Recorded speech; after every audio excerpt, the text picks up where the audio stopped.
kulanti wanaagsan daawadayaal halkani waa janalka kulanka wararka waa 22 bisha 7 2019 qodobada wararkeena xilligan waxay kala yihiin filla Soomaaliya oo Muqdisho ka aasaastay xoogag u shaqeeya sida kacaankii oo kale shacab iyo askar ku dhimatay qarax ka dhacay magaalada Muqdisho al-shabaab oo shaacisay halka uu ku socday ujeedkii laga lahaa qaraxii maanta ka dhacay Muqdisho Jubbaland oo soo saartay amar kale oo dhibaato ku kordhinaya ergadii shabaab ay u yeertay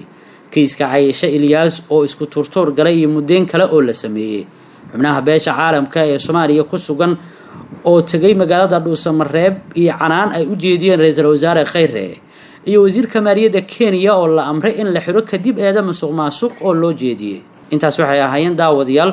qodobada ugu waaweyn wararkeena goordhow faahfaahintooda ayaa daawan doontaan fadlan haddii aad tahay daawada nagu cusub janalkan subscribe saar oo furo gambaleelka aan ku hormarnay faahfaahin waxay ka soo baxaysaa qarax maanta ka dhacay magaalada Muqdisho iyo tirada dadka ah ee qaraxaasi ku dhintay qarax gaari nooha loo adeegsaday ayaa ka dhacay bar control oo kamid ah meelaha laga ilaaliyo garoonka diyaaradaha aadan cad ee magaalada Muqdisho wadada ka baxda kilometer 4 ee aada garoonka diyaaradaha ee magaalada Muqdisho jagboontiga ku yaala halka loo yaqaan biyo-degeenka ayaa waxaa ku qaraxay gaari nooha oo sida la sheegay doonayay in uu xoog ku jiro ciidanka ku sugan barta control ee laga garo garoonka diyaaradaha ee magaalada Muqdisho qarax oo ahaa mid xoogan waxaa ka dhashay khasaare isugu jirta dhimasho iyo dhaawac ugu yaraan 17 qofood ayaa ku dhimatay qaraxaasi halka ku dhawaad 30 kalena ay ku dhaawacmeen sida ay xaqiijiyeen saraakiisha caafimaadka iyo laamaha ammaanka ee dowladda Soomaaliya taliye ku-xigeenka ciidanka booliiska Soomaaliyeed Sakiye Xuseen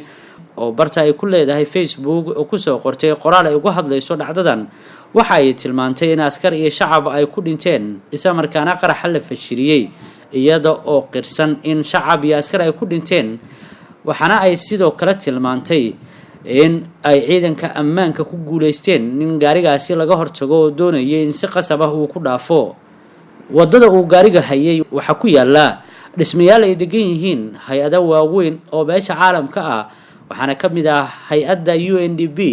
oo xarun halkaasi ku leh iyo hoteelo ay degan yihiin madax ka tirsan dowladda iyo ajaanib dhinaca kale wararka qaraxaasi ayaanu ku guda jirnay kooxda al-shabaab ayaa shaacisay bartilmaameedka qaraxaasi xoognaa ee maanta ka dhacay agagaarka Hotel Africa oo ku yaala wadada aaga garoonka diyaaradaha ee magaalada Muqdisho una dhow isgoyska kilometer 4 waray baahiyeen warbaahinta ururka al-shabaab ayaa lagu sheegay in ujeedka qarax uu ahaa controlka laga ilaaliyo gigada diyaaradaha ee magaalada Muqdisho kaas oo ay maamulaan ciidamada ammaanka ee dowladda Soomaaliya al-shabaab ayaa sheegtay in xilliga uu qaraxu ka dhacay controlka lagu hubinayay gawaari kuwa aan xabada karin oo ay wateen mas'uuliyiin iyo saraakiil sarsare isla markaana ay waxyeello xoogan soo gaartay qaar kamid ah gawaaridaasi ciidamada ilaalinayay ma jirto cid si madax bannaan u xaqiijin karta sheegashada ururka al-shabaab controlka la beegsaday ayaa laga ilaaliyaa xarumaha hay'adaha shisheeye ee ku yaala aaga garoonka diyaaradaha ee magaalada Muqdisho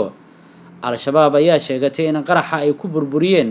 gabi ahaanba controlkaasi ugu yaraan 17 qofood ayaa ku dhimatay 28 kalena way ku dhaawacmeen qaraxa oo aad u xooganaa sida ay warbaahinta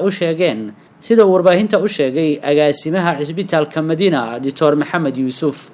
xog ayaa laga helay xoogag u shaqeeya sida kacaanka oo kale oo Muqdisho ka xoogeystay magaalada Muqdisho waxa aad u sii xoogeysanaya urur dhalinyaro ah oo uu magacaabay ra'iisul wasaaraha Soomaaliya Xasan Cali Khayre bishii June ee sanadkii 2018 dhalinyaradan oo lagu magacaabo xoogaga wadaniyiinta oo toos uga amar qaata madaxtooyada Soomaaliya ayaa ka shaqeeya degmo kasta oo ku taala gobolka Banaadir iyaga oo ka qabta xilal sare oo muhiim ah xoogaga wadaniyiinta ayaa degmooyinka waxay ku leeyihiin kaaliye sare oo ka awood badan gudoomiyaha iyo dhammaan xubnaha kale ee degmada waxana sidoo kale degmooyinka ugu qoran dhalinyaro la shaqeeya kaaliyaha degmada markii hore waxaa loo aasaasay in ay ka shaqeeyaan hawlaha dirisaynta balse hadda waxay si toos ah ula falgalaan wax kasta oo quseeya degmada qaarkood ayaa ku dhiirada in ay awood ku yeeshaan tala soo jeedin xilka qaadis gudoomiye qaar kamid ah gudoomiyaasha degmooyinka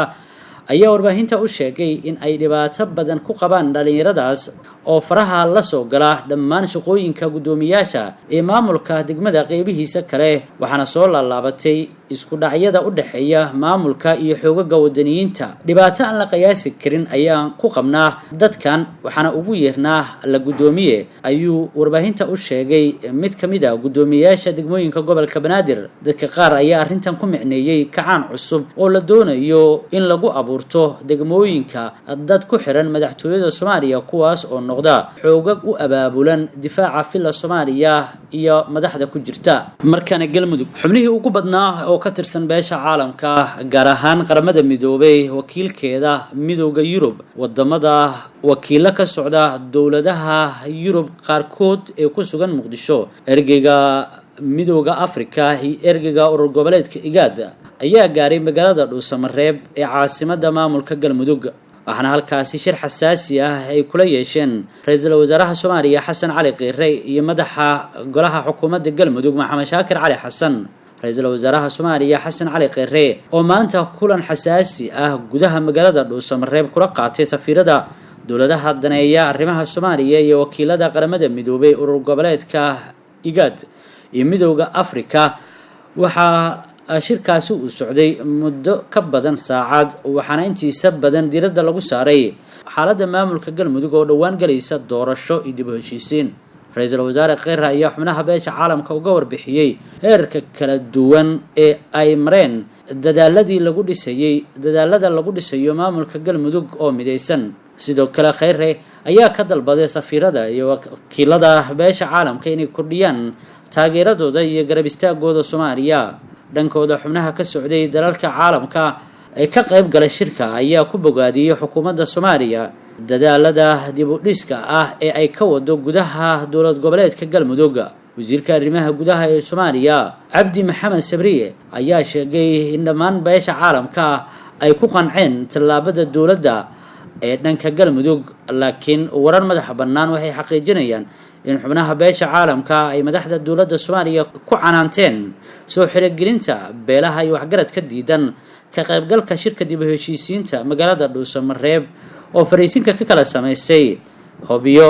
Xeraale Cadaado iyo Gaalkacyo isdiijid iyo waxaan go'aan laga gaarin ayuu wali madaxa kula jira kiiska gabadhii dhibaatada isugu jirtay dilka iyo kufsiga loo geystay Caaisha Ilyas maxkamadda sare ee dowlad goboleedka Puntland ayaa maanta ku dhawaaqday waqtiga la dhageysanayo dacwadda saddexdan nin ee loo haysto falkii kufsiga iyo dilka ahaa ee magaalada Gaalkacyo ee xarunta gobolka Mudug loogu geystay bishii February ee sanadkan Caaisha Ilyas aadan oo ahayd gabar 13 jir ah war qoraal ah oo ka soo baxay kusimaha gudoomiyaha maxkamadda sare ee Puntland Nuur Ciise Maxamed ayaa lagu sheegay in la qaadi doono dacwadda ragga loo haysto falka kufsiga iyo dilka isugu jira kaas oo ka dhacay magaalada Gaalkacyo waxa uu sheegay in uu dhici doono 17 bisha soo socotay Agoosto 2019 oo ku beegan maalin Sabti ah raggan saddexda ah ee loo haysto kufsiga iyo dilka Caaisha Ilyas ayaa lagu kala magacaabaa Cabdi Fataax Cabdiraxmaan Warsame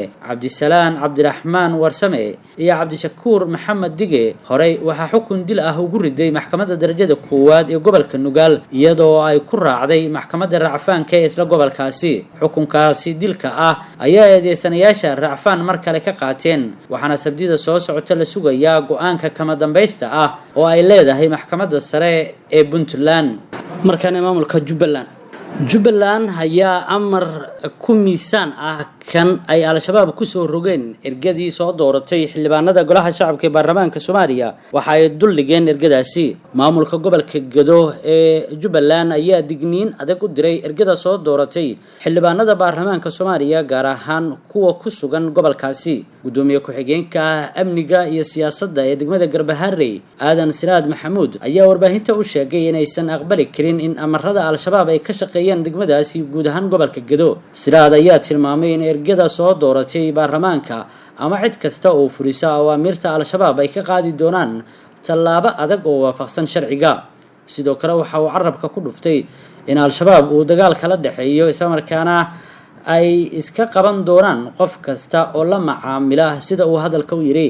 amarka cusub ee ka soo baxay Jubbaland gaar ahaan maamulka degmada Garbaharey ayaa walwal ku sii ridaya ergada soo xushay xildhibaanada baarlamaanka federaalka ah ee Soomaaliya iyo kuwa maamul goboleedyada. Odayaasha ayaa hore waxa amar culus u duldhigay ururka Al-Shabaab oo u qabtay muddo 45 cisho ah oo ay ku tagaan deegaanada ay maamulaan ururka Al-Shabaab. ugu dambeyntiina wasiirka wasaaradda maaliyadda ee waddanka Kenya ayaa wajahaya xabsi kadib eedo musuqmaasuq oo loo soo jeediyay. wasiirka maaliyadda ee waddanka Kenya ayaa la xiri doonaa laguna soo oogi doonaa dacwad la xiriirta musuqmaasuq dhismaha laba biyo xireen, waxaana sidaasi maanta sheegay dacwad oogaha guud ee waddanka Kenya. dacwadaha ka dhanka ah Henry Rotich ayaa ka dhashay baaritaan ay booliisku ku sameeyeen si qaldan uu u isticmaalay lacag loogu talagalay mashruuc biyo xireen oo ay maamuleysay shirkadda Talyaaniga ee CMC. Rotich ayaa beeniyay in uu wax qalad ah sameeyay kadib xayeysiin weyn oo uu bishii Maaj ku daabacay wargeyska shirkadda CMC, waxaana sidoo kale beenisay shirkadda in khalad noocaasi ah uu jiro. Rotich iyo dadka kale ee la eedeynayo ayaa wajahaya 8 dacwad oo ay ka mid yihiin inay maleegeen inay wax qiimeeyaan iyo in si xun ay u isticmaalaan maaliyadda, sida uu sheegay Nuruddin Haji oo ah agaasimaha dacwad oogayaasha dowladda Kenya. guud ahaan daawadayaal warkii aad kala socoteen janalka kulanka wararka xilligan waa naga intaa. warkeenan iyo warar kale haddii aad doonayso inaad si toos ah ula socoto fadlan janalkan subscribe saar oo rukumo gambaleelka. haddii aad wararkeena ka heshay like saar oo aragtidaada hoos noogu reeb. mahadsanidin.